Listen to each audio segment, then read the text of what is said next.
Now, ladies and gentlemen, while we get the stage set up and ready for our next session, which is the panel session on automation and AI, revolutionizing treasury and the risk management, I would like to give you a quick insight of what are the next sessions which is going to be followed through. So coming up next immediately is our panel number 2, the second panel session of the day on automation and AI, revolutionizing treasury and risk management. And we have a plethora of very seasoned experts who are going to share their knowledge for the next 1 hour on this particular session. So do not go anywhere, stay tuned and enjoy this panel session. And yes, of course, right after the panel, the floor will be open for a quick questionnaire round as well. So please do ask your questions. Following the panel, we will be having our networking lunch and the break, afternoon break from 1:25 to 2:30 p.m. So enjoy your lunch as well as take out time for the networking break sessions and visiting our sponsors and partners in their exhibit booth options, which is outside. We will join right after the lunch for our third panel session, which is on the future of cash and FX risk. And this panel is going to talk on how technology is shaping the forex sector, which will be followed by the final panel session of the day on treasury and risk management, TRM, for business, finance and technology, and how it is creating a beautiful ecosystem. And then we will proceed with our awards ceremony, the third annual India Treasury Awards, which will be formally starting at 4:30 p.m. with the awards keynote address by Mr. Jigar Dedia, Director Solutions Consulting, APAC and EMEA, Treasury and Capital Markets from Finastra, who are our honorable awards partner. So with that said, ladies and gentlemen, now we are set for the second panel of the day, Automation and AI, Revolutionizing Treasury Risk Management. And please help me welcome with a big round of applause our honorable panel members. Joining us first in this panel, we have Mr. Ronak Goyal, Head Corporate Finance and Treasury from Sterlite Technologies. Big round of applause to Ronak. Welcome to the panel, Ronak. Please have your seat. Joining next in this particular panel, after Ronak, we have Mr. Alok Singh, Group Head Treasury from CSB Bank. A big round of applause to Alok. Do we have Alok here? So shall we wait for Alok, Prasad? Tony is representing Alok. Fine, absolutely. So I think on behalf of Mr. Alok Singh, we have Mr. Tony Sebastian from CSB Bank. A big round of applause. Tony, welcome to the panel. Glad to have you here. Joining next in the panel, we have Mr. Alok Kumar, CFO from Lupin Manufacturing Solutions. A big round of applause, Mr. Alok Kumar from Lupin Manufacturing Solutions. Welcome to the panel, Alok. Have a seat. Joining next, we have Mr. Sreekanth Ivy, VP and Deputy Treasurer from Federal Bank. A big round of applause. Sreekanth, welcome to the stage again. Please have your seat. Joining next, we have Mr. Chetan Chandak, Senior Vice President of Treasury from RBL Bank. A big round of applause to Chetan. Chetan, welcome to the panel. Please have your seat. Joining next in the panel, we have Mr. Mahadevan CR, Deputy Vice President Treasury from ESAF, Small Finance Bank. A big round of applause to Mahadevan. Welcome to the panel. Please have your seat. Joining next, we have Mr. Deepak Agarwal, Head of FX Trading from Bandhan Bank. A big round of applause to Deepak. Welcome to the panel, Deepak. Please have your seat.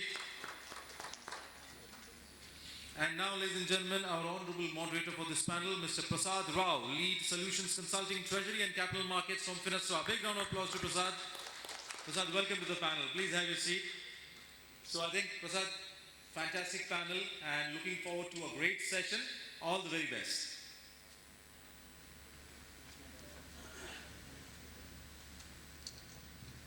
Yeah, this is live. Thank you. This is an excellent audience. Thanks for bearing with us for the setup over here. I'll start by introducing the discussion today, and then we'll have a little bit of an introduction to the panel as well. And while I was doing this presentation preparation, I was wondering how I should introduce a discussion about artificial intelligence. And of course, the obvious answer is, let's ask an artificial intelligence, right? So I asked my Condor database, which now is connecting to an artificial intelligence chatbot, some ideas about how we could introduce this subject. And it suggested a few jokes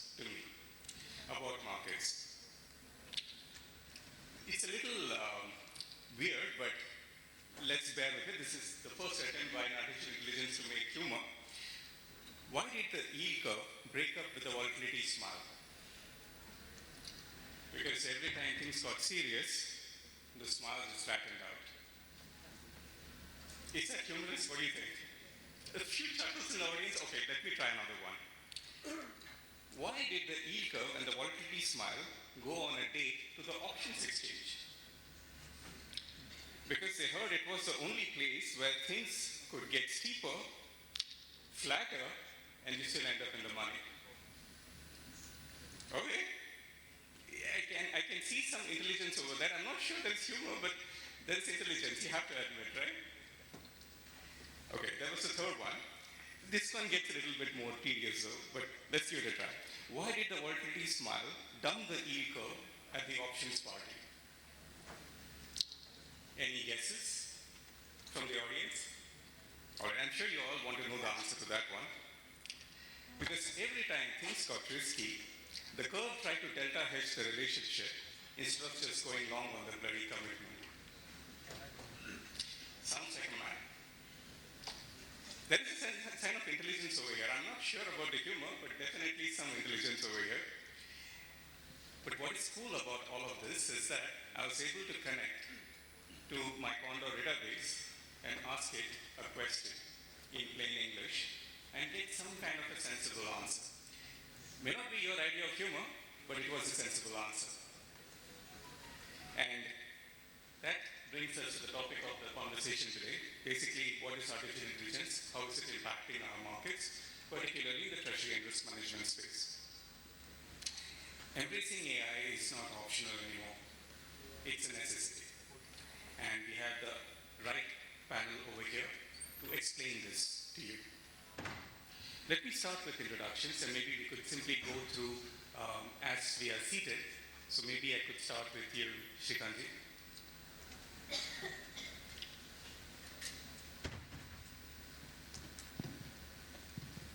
You want an introduction? Yes. Regarding AI? Absolutely, both of that. So, yes. Coming from a market-facing role, as I see it, is yet to come to our screens, come to our desks, and it is yet to influence the decision making that we do each day. But we can feel its palpable presence. It's something that is working now on the anvil with all the vendors, with all the information providers. It's the biggest transformative force out there, which is highly likely to change the scenario in coming 2 years, 3 years sort of time frame. And Prasad, you intend to do mere introduction only right now, right? Yeah, that's about it. So I think your name precedes you, reputation precedes you over here. We are amongst friends, we are amongst colleagues and peers. Yeah, certainly. Thank you. So I would like to hand over to the other panelists at this moment, and later we can take forward. Thank you. Yeah, so first of all, thanks for inviting to this panel. So I come from a corporate treasury background. So a corporate treasury is not just treasury, it's the entire gamut of all banking activities at corporate.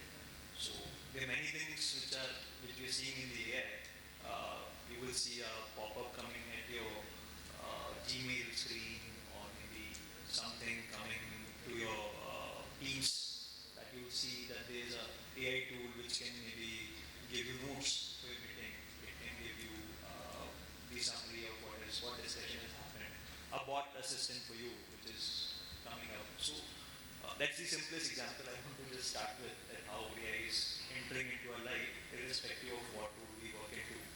And there are a lot of things which can be done in our treasury, maybe starting from, say, what can be done, the data that comes in the market, especially the treasury thing, gamut where things are always dynamic. So you need real-time updates coming from in a very sophisticated way, in a very seamless manner at all times, practically.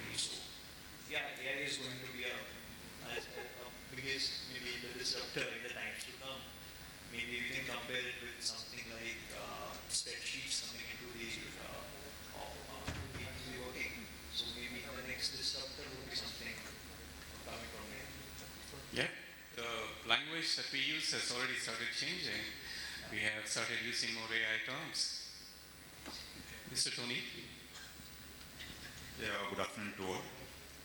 So I would, when I talk about AI, I divide it into two parts. One is the fun part.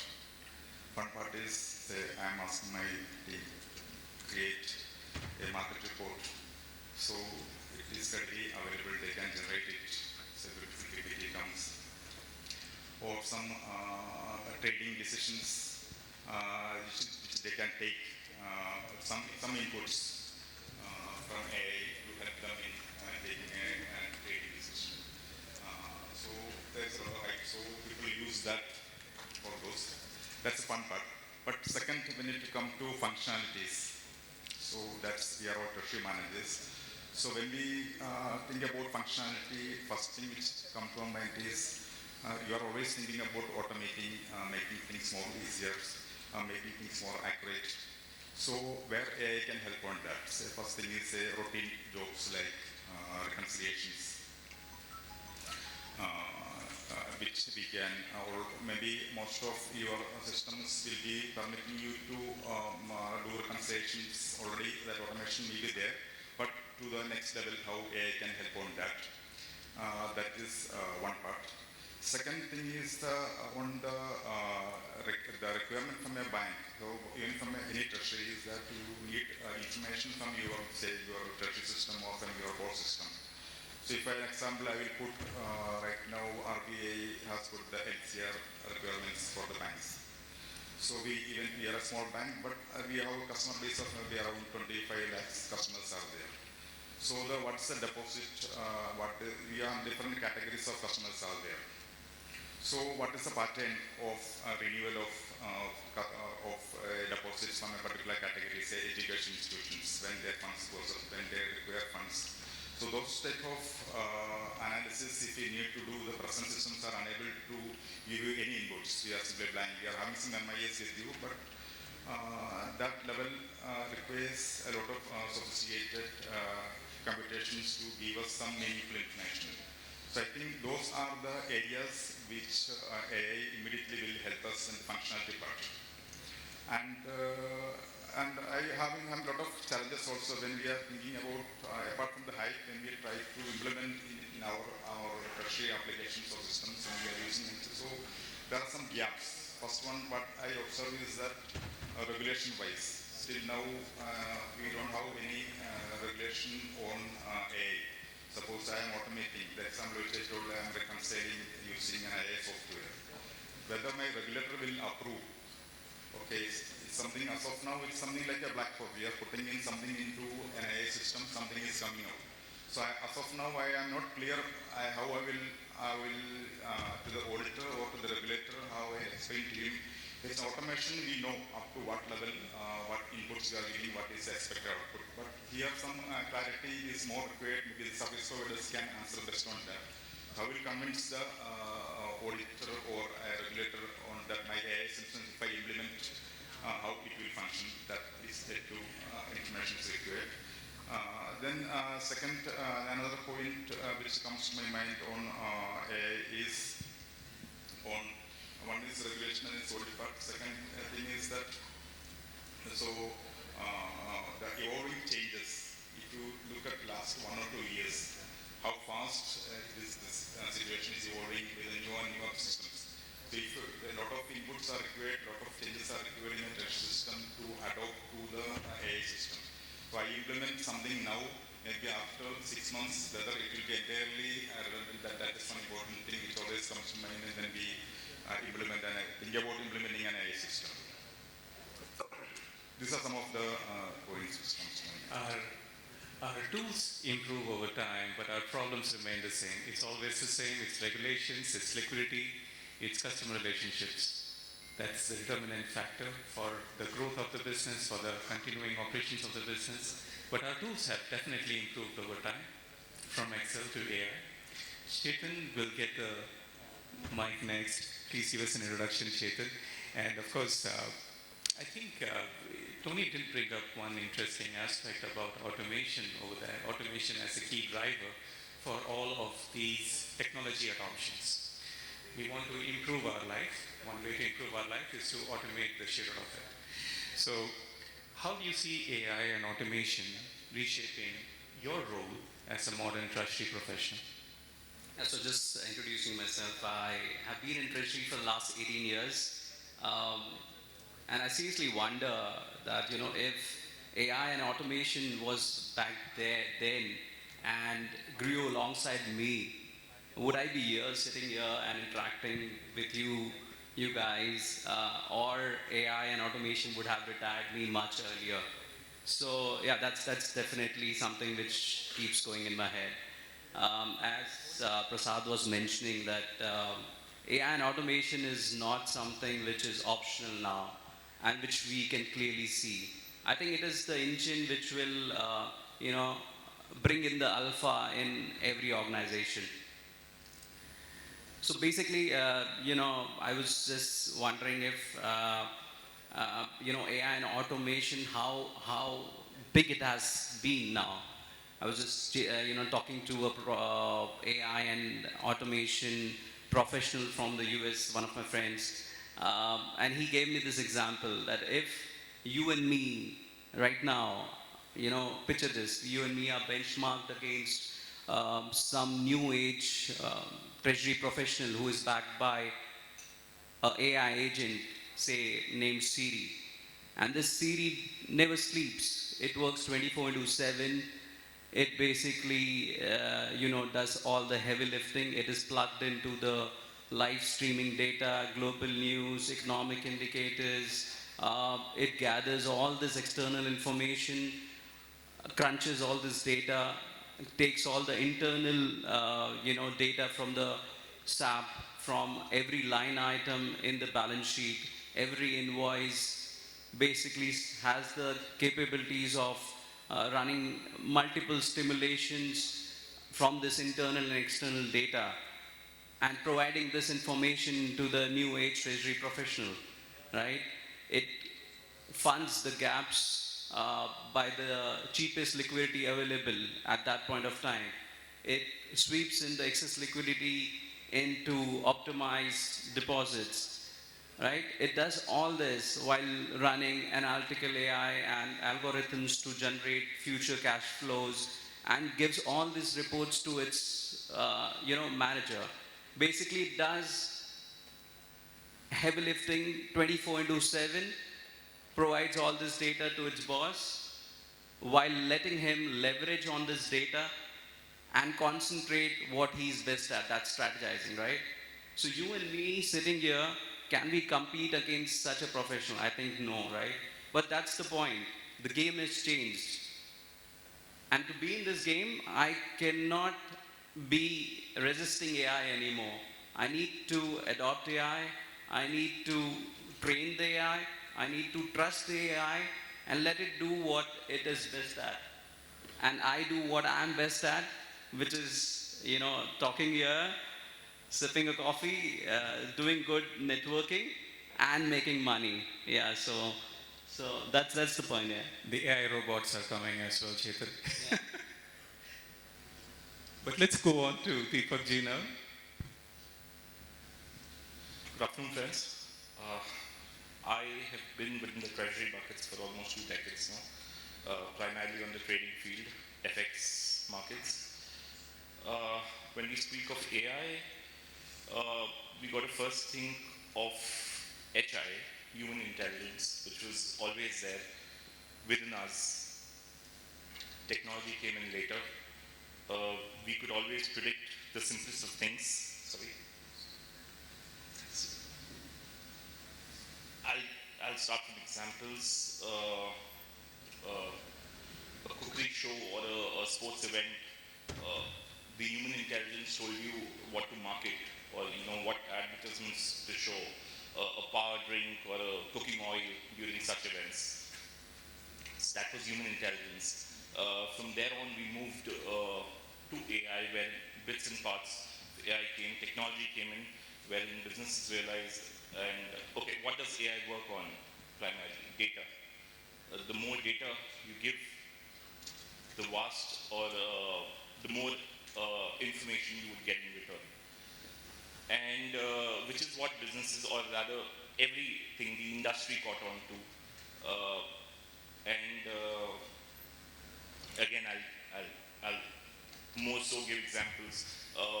You know, what everyone does these days. You go on Amazon, you type something, what you need.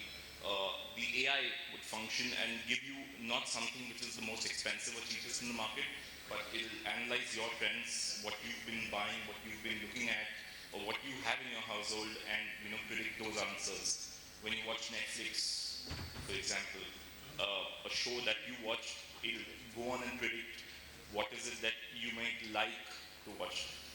And the same thing blends into banking or the corporate industry per se, Treasury, wherein it does analyze everything, numbers, cash flow analysis, everything, every desk. Primarily, if I talk of FX trading, for me, numbers are primarily most important. News coming in from everywhere is important. A trader can't have his eyes, ears open to the world. Of course, there is information coming in, but if you could have a bot, an AI software that could see everything at any point of time, say inflation, monetary policy, Trump, anyone speaking, and provide me that data signal to exit or enter into any commodity, FX, anything, that could work wonders. So that's where I come from. I support technology. I see it evolving, though it's still not there everywhere. We use it in bits and pieces. It is going to evolve further. As I said, more data, more it would evolve. But again, as we move ahead, there's always going to be risk to it, a regulatory risk, a risk of data leakage. That is something we need to keep in mind. I'm sure we will speak on that as we move ahead. Thanks, Deepak. That's a good point. The one is automation. Of course, we talked about that with Sreekanth-ji, with Tony-ji. We want to automate more of the work that we do. And a second aspect that AI provides as a tool set is our ability to predict the future. It's our ability to forecast, simulate potential futures, potential risks in that future. Please, let's move on to Alok-ji. So hi everyone, my name is Alok, and I am there in the industry since last 15 years. Currently I serve Lupin Solutions Manufacturing Limited as CFO. Along with that, I head the procurement and IT functions as well. Basically that means the money, system as well as the supplier all goes through me. And in a couple of years I have been working on this AI. I remember the day, I think a couple of years ago, where there was a conference and there was a very cool sort of AI, prescriptive, I would say, the analysis was shown, where the data was there, you just speak and then it forms all the graph and everything. It, in those days it used to look very cool, but now that's the reality. And there is a very dramatic shift is happening between from automations to generative AI. So I think a lot of people does not understand that as well. And while I was speaking to Prasad also just before this, and a lot of discussion was there. So I think the entire system is shifting, and because I come from the manufacturing background, for me the most critical risk is the liquidity risk. And there is a constant change in the supply chain. So there are a lot of geopolitical situation is happening. There is a COVID has happened. There was Ukraine-Russia war was there, and a lot of such things are there. And there the AI is going to play a very critical role. It is no more like a buzz now. It is a tool which runs through your data. It understands how the things has happened in the past, and based on that it guides you certain things. And it is not only limited over there, based on how it is going to happen in the future, it trains himself, and then it gives you better visibility in terms of making the decisions. So surely, in terms of the manufacturing setup, managing the liquidity risk, managing the supply chain risk is somewhere the AI is going to save the future. And I have experienced myself. I think there are a lot of tech companies and IT solutions companies are there, which is offering those solutions where you have to do some pilot. Obviously, some investment and the things is required, but it's a reality now, and we all have to accept it. You can see that there are some problems that absolutely need these new tools. There is a set of problems that were getting resolved with older tools, but when we start all applying those tools, we just intend to find newer problems that require newer tools, and that's where we are with generative AI today. Moving on to Mr. Mahadevan. Hi everyone, my name is Mahadevan. I'm in Treasury since 2005. So I'll put it this way, I see AI as an enabler because my predictions has got a validity, confidence.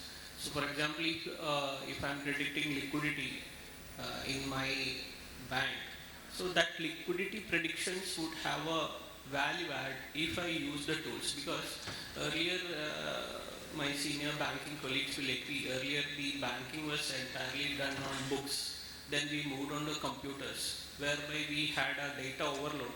Now the computerization or that age is over. Now we are moving to data, and we are getting a lot of data where we need to make decisions out of the data. Earlier nobody was bothered about a customer behavior or a customer retention. Now that has come to a level where customer delight we are talking about. So for that the CRMs require AI, which will help them to have a more, the confidence or the predictability would be much larger using these AI tools. So I feel that would improve going forward. Yes, we are in a nascent stage where AI transmission into banking has gone, but that will come over.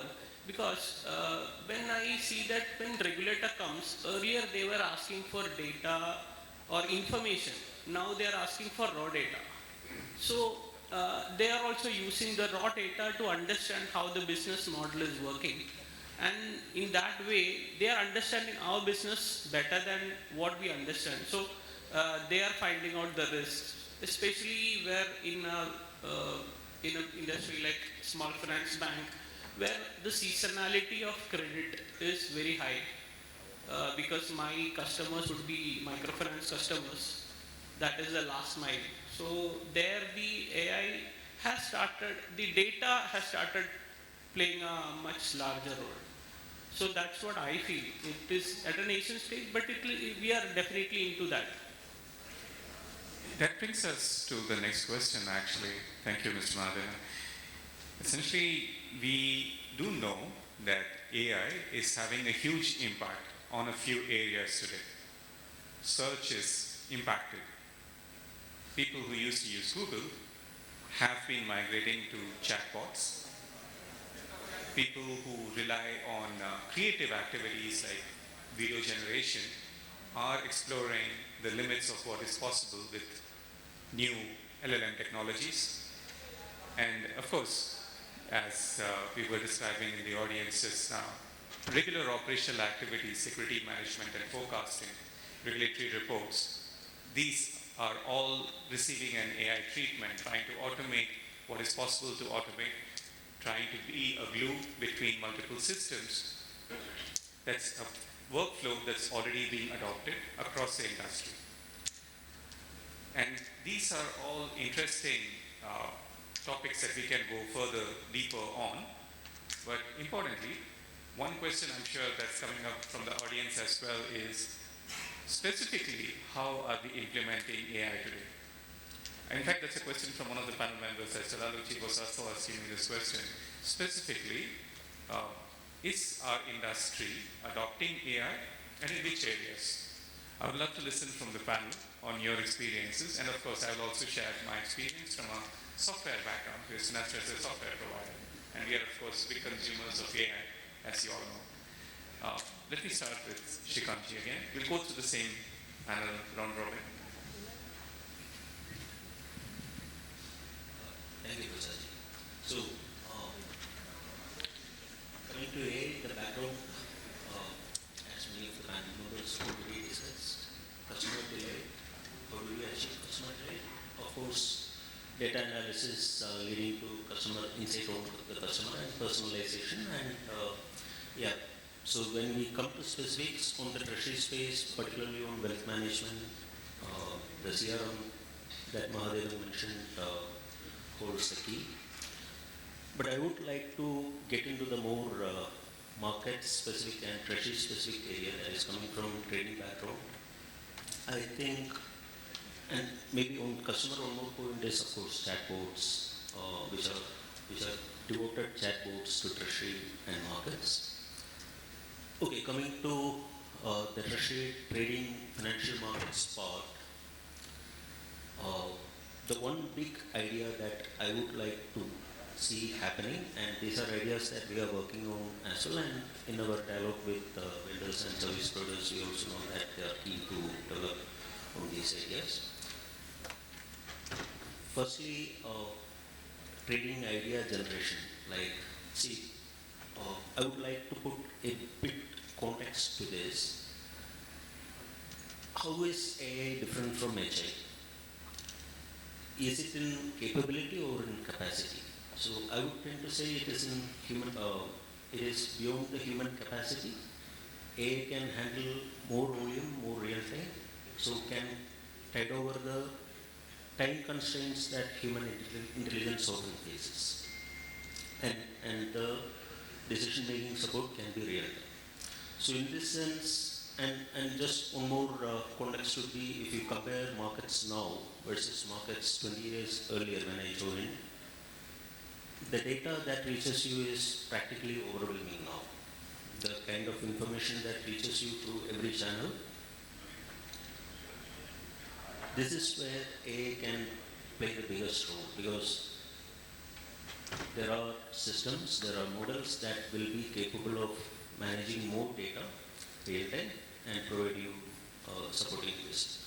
As we came in, we were seeing some charts by Satyajit and the human readings, the interpretation that is coming from his experience, but many of them can be learned by the learning models and they can help us in our decision making. So that is one part. Secondly, on portfolio analytics itself. So suppose you are managing portfolio for your client or managing your own proprietary portfolio. A system that is equipped with AI can do wonders if it has both market side data as well as your portfolio data.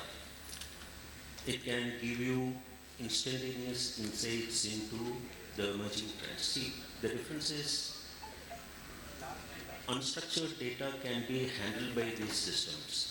When I say unstructured data, what I mean to say is the sentiments coming from the news flows. You have social media doing rounds. So these systems can factor in those aspects and give more predictive power. Or we all know in the short term markets react to sentiments as well. It's no fundamental factors that drive markets in a linear fashion. It happens in a non-linear fashion.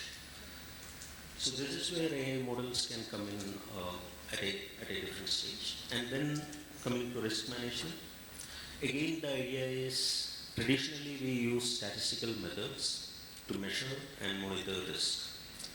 Now statistical methods have certain degree of predictability to it. But what we are again looking at is AI models help identify, dig through the data, help identify patterns, behavioral patterns, and bring that predictability element more into the statistical models. Perhaps statistical models working along with AI could develop hybrid models that can serve the objectives better. So these are the primary things that we work on. And other than that, the major change would be on compliance and fraud detection sort of things, but that is more downstream to treasury rather than the points which I will discuss. Yeah, there is a very interesting point that you make over there. Maybe I could just ask you a follow-up on that. There is an aspect of what you're describing where you're expecting your models to predict the next token, as we say it in the AI world, but essentially you're trying to predict what is the shape of the market, what's the best way to position yourself in that market to take advantage of its future shape. And this is a traditional activity that a trader has been doing, that a human intelligence has been doing forever. I'm not trying to put you on the spot, but here's a question that might be interesting for you as well.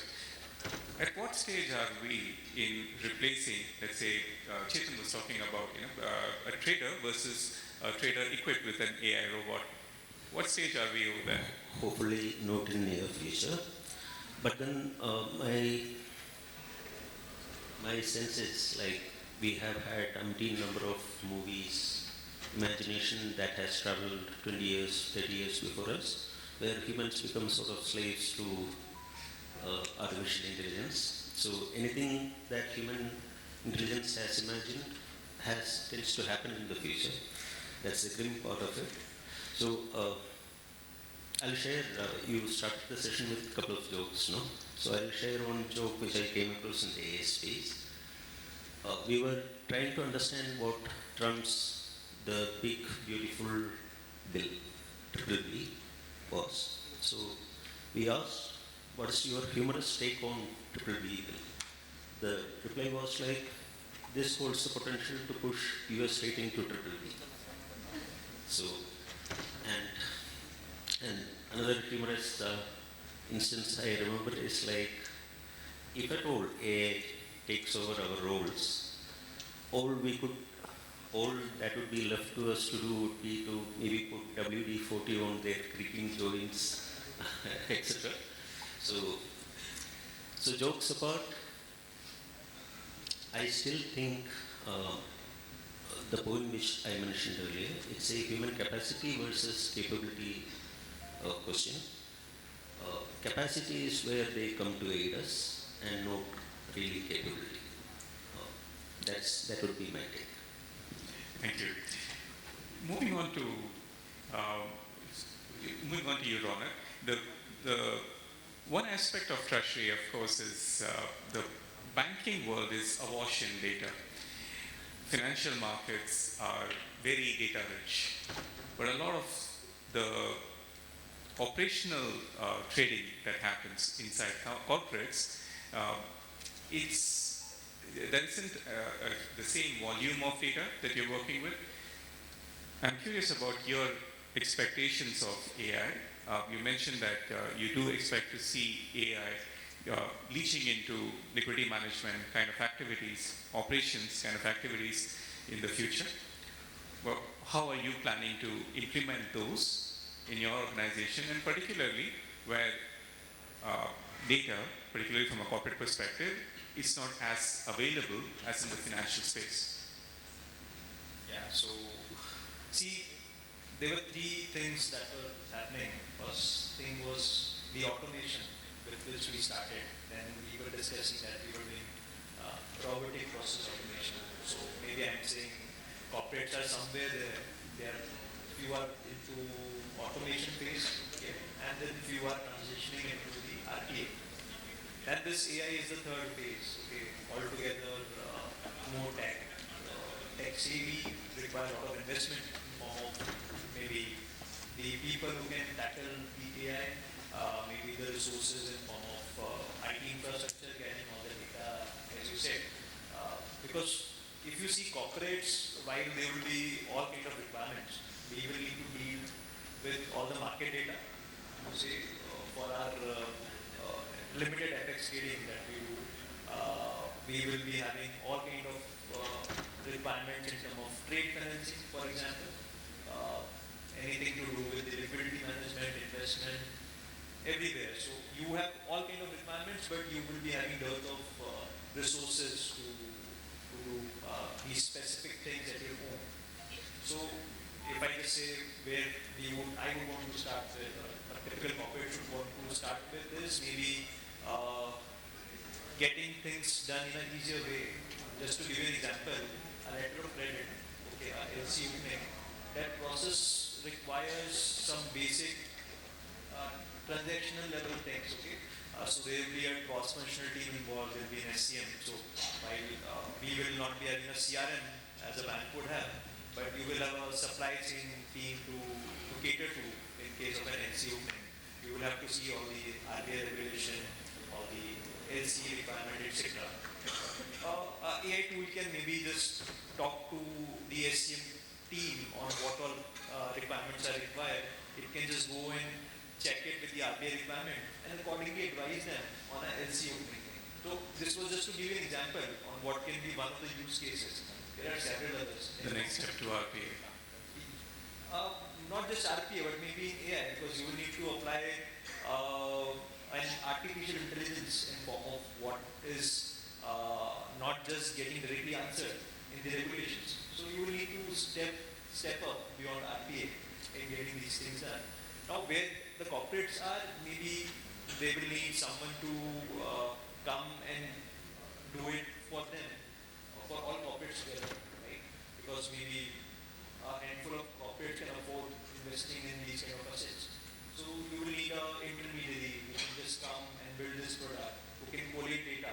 Of course, confidentiality and everything will come into picture. You will see how much data you can share with the AI tool for it to learn what all needs to be done.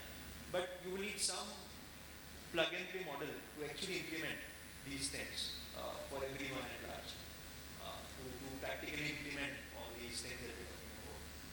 Fantastic. In fact, that kind of takes me to Tony. And he mentioned regulations as one of the key barriers. And we can see that, as Sreekanth says, he's very clear that trading will definitely end up implementing AI in the future. And corporates are waiting to get intermediaries to help them implement AI for these workflows, like trade finance workflows that are cumbersome, where they expect support from banks as the intermediaries of choice, as the intermediaries who have capital base, who have the technology base to help them. You mentioned regulation as one of the barriers. You mentioned a slower process of technology adoption that is normal in banks from an IT perspective. What's your expectation? How are banks stepping up?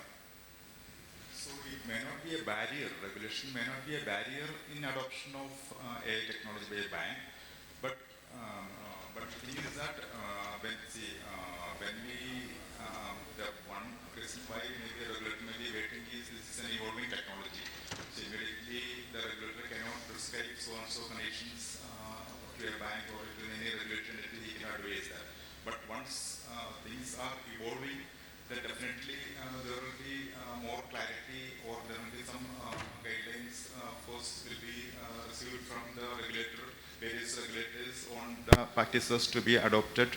But when we look overall, what governance structure we should put around institutions' AI strategy, for that there is some lack of inputs right now.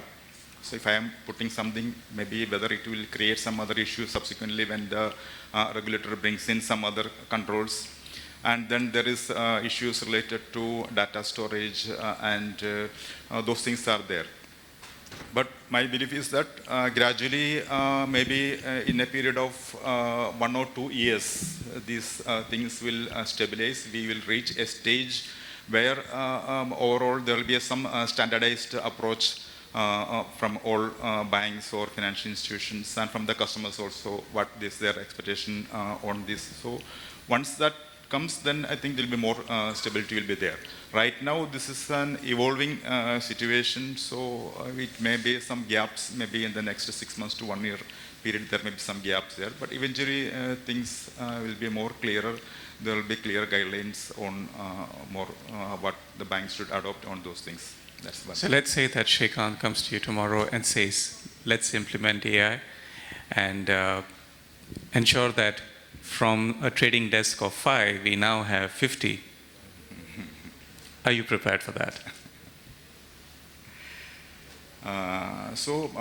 For the trading part, normally what we see is that, say you are having a lot of information, and say the trader has got Bloomberg terminal routers, so much information is coming to him.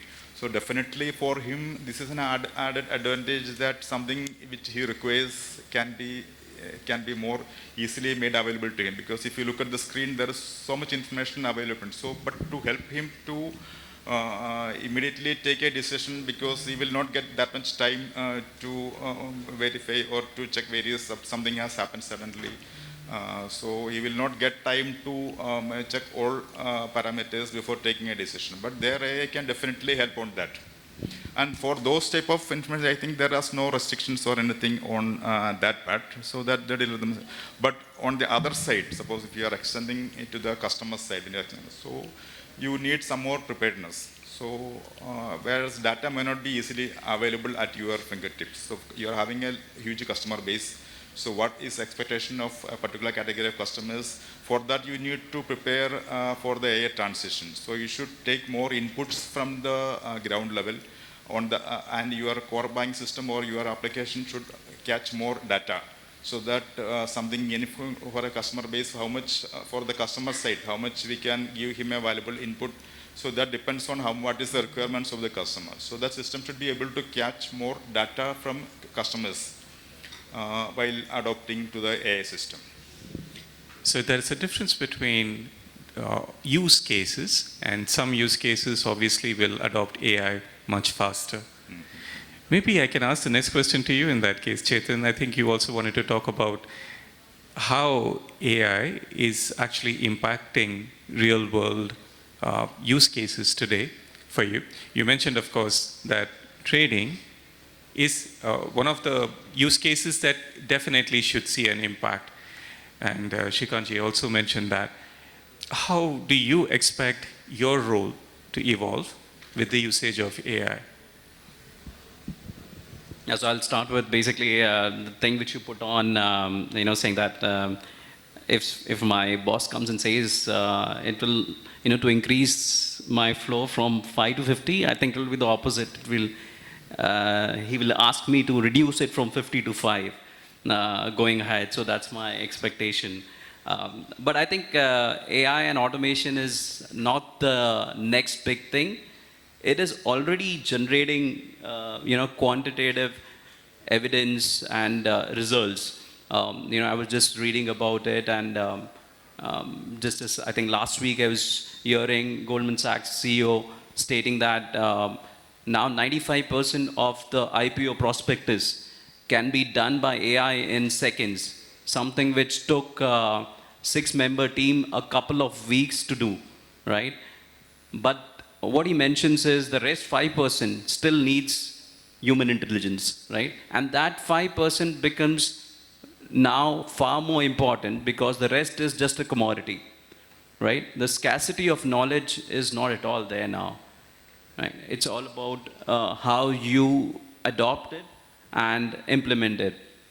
Coming to the banking treasury flow, where I've been spending my entire career.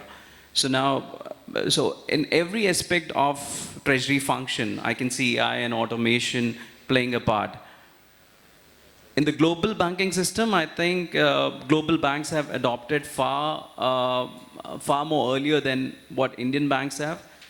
Like I can basically was just reading again an article which states that JP Morgan has increased its trading efficiency by 15% by adopting automation, by slicing down all the deals so that the market impact of a larger chunk deal is lesser, right? Now Citibank again uses sentiment AI as Autobots, and that they are claiming to have increased their FX volumes by 30%. Now Citibank again in their lending department, they claim to use AI and reduce the loan disbursement or application approval time by 30% and delinquencies by 15%. Deutsche Bank again, is one more example where they say that they are using it to basically do quicker trades and thereby increasing the volumes. Not only banks, I think central banks and sovereign funds are using it in a big way. like Norway's sovereign wealth fund, which is the largest in the world. They have just claimed that they are saving around $400 million a year by adopting AI. The European Central Bank again had claimed that their policy predictions, the accuracy of their policy predictions have improved from 70% to now 90-95%. So it's already quantifiable. And when I see it on my desk, or maybe Indian bank's perspective, right now we are looking at automation, like my bank or some more private banks. They're doing automation on the operations side of it. So we're doing a lot of, all the documentation, say, ISDA, BRs, deal confirmations. We are doing automation and loading it into a, kind of a database where we can pick up from an LLM model. We can just ask them who is the authorized signatory and who is the authorized person. And it throws up the name because it has the database. So I think operations side, we are starting to adopt AI.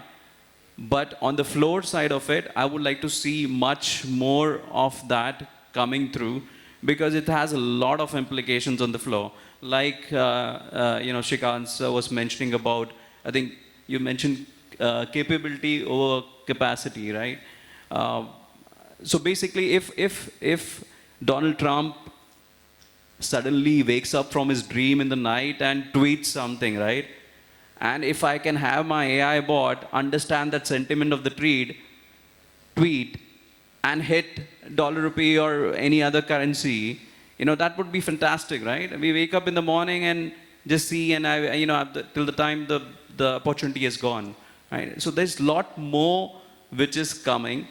The pace of it, I think, will surprise us. Has been surprising us. I think this, automation and AI has been a topic going around since last 5-7 years.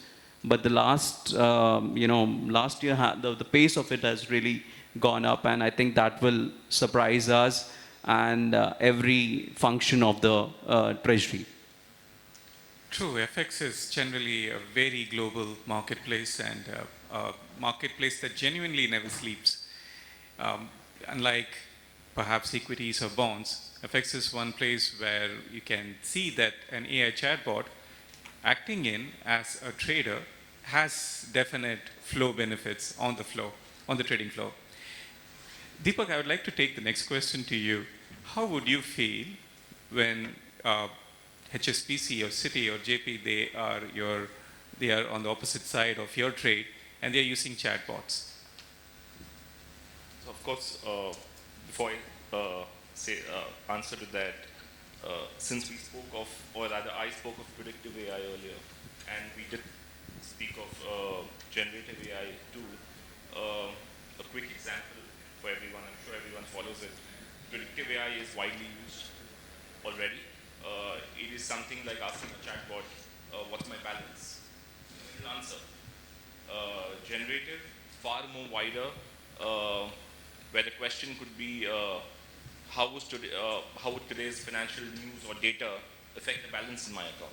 And that is what we are looking at the future, wherein the predictions come all at once on how a news, data, anywhere in the world could affect your finances. On the trading side, also, of course, AI is being used not that widely. We got to look at AI versus algorithmic trading. Algos are something which are already being used since a long time. What we're trying to move towards, though algorithmic trading is part of AI only, what we're trying to move towards is AI. Algos is something where human intervention, is important. You put in rule strategies and the software would act for you, not AI. AI would act on the data set, of course with certain rules applied, but on the data set which is live, coming to, which is futuristic, which you're not aware of. Also, since the question was passed on how maybe the technology is being used in institutions these days, I'd like to point my institution. Not so much into treasury as yet, not on the trading floor as yet, but into various banking segments, to specifically to detect money mules these days. You hear so much in the market going on. That is a very important aspect, and that is where we use the technology softwares wherein we could detect that there is something strange, and there is far more stringent action necessary before onboarding a particular customer or a client. On the equity desk, I believe someone spoke here, if you were to invest into IPOs, you need those LLMs, which a lot of banks these days do, large language models, specialized AIs, and try to detect whether you want to, seeing the pros and cons and get a report immediately rather than using a human mind and seeing hundreds of data points. Simply a report would shoot out and come to you on your desk telling you whether do you want to invest in that particular company or not. As Tony said, we do have the Bloombergs, Reuters, and Cogensis, a lot more systems which are giving you so much data. But again, I believe too much data is not good for you, because a human mind can only absorb so much and then act. It cannot be what we want it to be. That is where AI comes into the picture, wherein you need a single a software, let me say, a technology which could absorb everything at exactly the same point of time and simply tell you what you want to do. And it could be tens and hundreds of data points wherein a human mind can't absorb or wouldn't know how does one need to act on. A data point would say buy, the other would say sell, but a bot for that matter would analyze everything and finally tell you that this is what needs to be done. We spoke of trade disruptions, supply chain effects. An example comes to mind. 2021, we had Ever Given boat stuck in the Suez Canal. I wonder if AI was being used, though the first analysis there was, I think it was the winds which took over, and which is why the ship got blocked in the Suez Canal, which caused, I think, huge disruptions and huge financial losses too.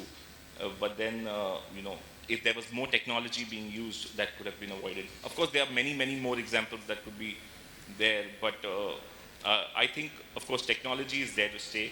It's only going to evolve. Smaller institutions might be slower in picking up compared to the big ones that you named.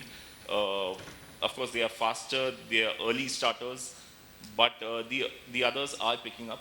As I said, maybe not in every department per se, but then they're catching up, because everyone these days has realized, keeping into mind the aspects I did mention earlier, the regulatory, the risks that come with the technology, but you need to catch up to it and move ahead. Thank you, Deepak. In fact, that's a very good point. Every one of these technology innovations has allowed a leapfrog effect as well. And you do not need to go through a complete ERP adoption process for putting your data onto an ERP on the cloud.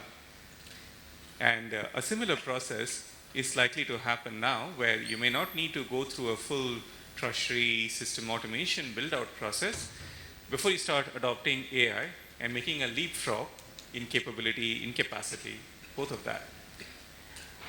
But I think it's pretty clear that banks are expecting to implement AI very soon. I remember we had a discussion about aluminum prices and the forecasting capabilities that you need to manage your treasury. Banks are adopting it already. What's your plan? So we are also doing it, but it is happening in the stages. So, if I see the company and the industry which I come from, I think the company is investing very heavily in the data storage, managing the data in a very clean way. There is a concept called data lake, and where we are dumping all the data, not only from the treasury side, from the finance side, from operations side, so that whatever the equipment we are going to pool, whatever the tool we are going to add over there, that work very seamlessly and give the real and the meaningful information on that. So that's the one piece which we have extensively working on. A lot of report we are generating out of those data lake based report. On top of that, I think a lot of awareness is happening. I think one of the dialogue we were happening where I think the business user want certain areas where the AI has to come.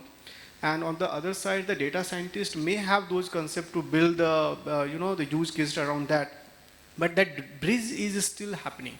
So I think the kind of seminar and all what we are having here, and I think those bridge, as soon as it get met, I think those expectations will automatically start happening. So I think there is a lot of buzz around the company now. There is a lot of awareness happening, from a user side. So you go and see the market.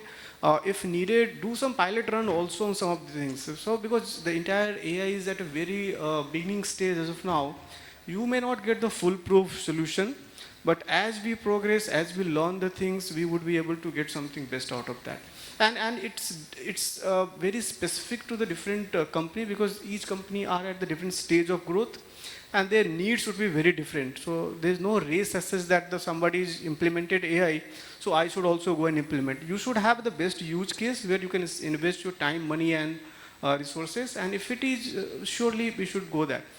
So there we are working on. I think a lot of HR initiatives is there. There are push in the system to go and see how it is happening in the system. And one thing is very clear: if you want to fly high, you have to leave all the weight down. And there, I think the automation and AI is playing a very fabulous role. There are companies who is investing in automating things, because there are RPA and so many other tools are there. And we have worked very extensively in the AP automations, collections automations. We have worked with a pharma where one collections can have 10,000 of line item.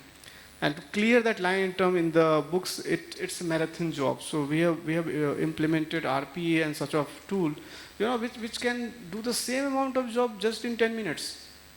And such cases we have to find. I think each of us will have a different use case, and it's relevant for us that we find those cases and then work with those IT partners to bring certain value out of that. So this is what I believe we are doing as of now. Thank you. It's pretty clear that the buy side does want to see the sell side offer them AI tools. How is ESAF handling this? As a specialized organization, see, we are having, I already told you, we have a different set of customers as far as the traditional commercial bank. We are having a last mile customers. So my entire problem doesn't lie with Treasury, because Treasury is a very small piece for me, at least now. But I will look at AI, the other side, the corporate banking or the commercial banking side, whereby I will help to predict the when and how my flows will come into the books. How will my customer react to a certain, I have seen 3 floods in Kerala, COVID.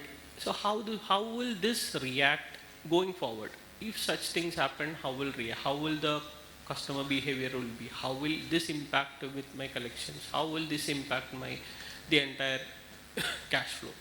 That is one piece which I feel AI is going to change going forward. The second thing is about the adoption. AI adoption is definitely there. We are close to adopting AI, and we are actually, the automation is happening everywhere, left, right, center. You would know we have come a long way in Treasury systems itself. We have a lot of reporting models developed. So a lot of things have happened in Treasury system. So I feel that would result in AI adoption much faster than we think.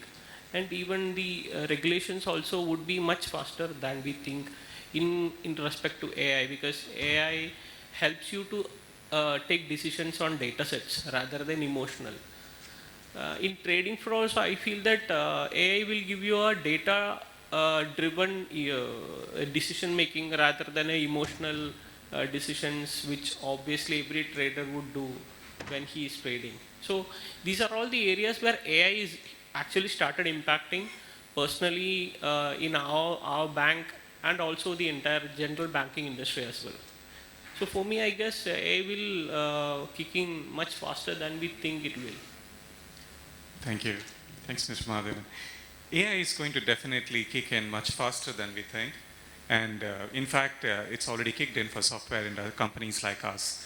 We have already started using it in our production, where we use it directly in building our software stack.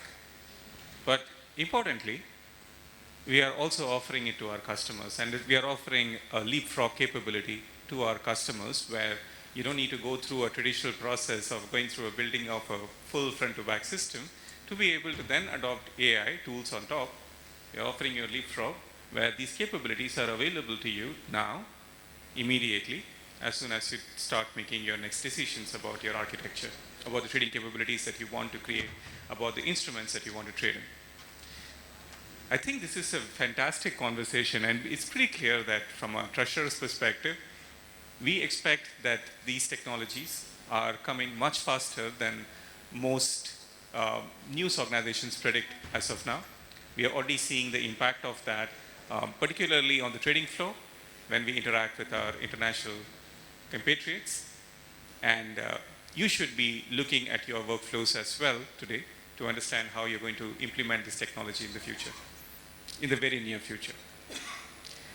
Thank you so much. This was a fantastic panel. This was a fantastic discussion. Unfortunately, we can't complete all of this discussion.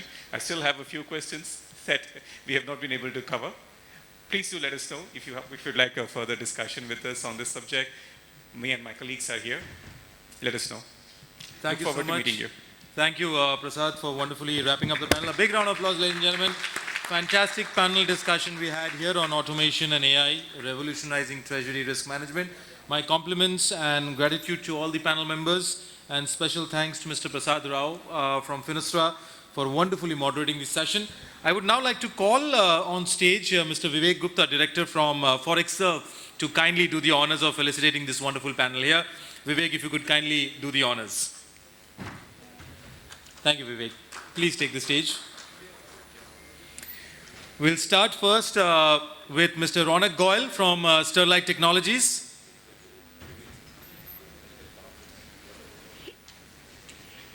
Mr. Ronak Goyal from Sterlite Technologies. A big round of applause to Ronak for his wonderful contribution in the panel session. Moving next to Mr. Tony Sebastian from CSB Bank. A big round of applause to Tony for his wonderful contribution in the panel session. Moving next to Mr. Alok Kumar from Lupin Manufacturing Solutions. A big round of applause to Mr. Alok Kumar for his wonderful contribution in the panel. Moving next to Mr. Sreekanth IV from Federal Bank. A big round of applause to Sreekanth for his wonderful contribution in the panel session. Moving next to Mr. Chetan Chandak from RBL Bank. A big round of applause to Chetan for his wonderful contribution in the panel session. Moving next to Mr. Mahadevan CR from ESAF Small Finance Bank. A big round of applause to Mahadevan ji for his wonderful contribution in the panel. Moving next to Mr. Deepak Agarwal from Bandhan Bank. A big round of applause to Deepak for his wonderful contribution in the panel. And now our honorable moderator, Mr. Prasad Rao from Finastra. A big round of applause to Prasad for not just contributing in the panel, but also to wonderfully moderate this esteemed panel. Honorable panel members, I would request you to kindly step forward with Prasad, and Vivek, if you could also join them on the stage for a group photograph of the panel.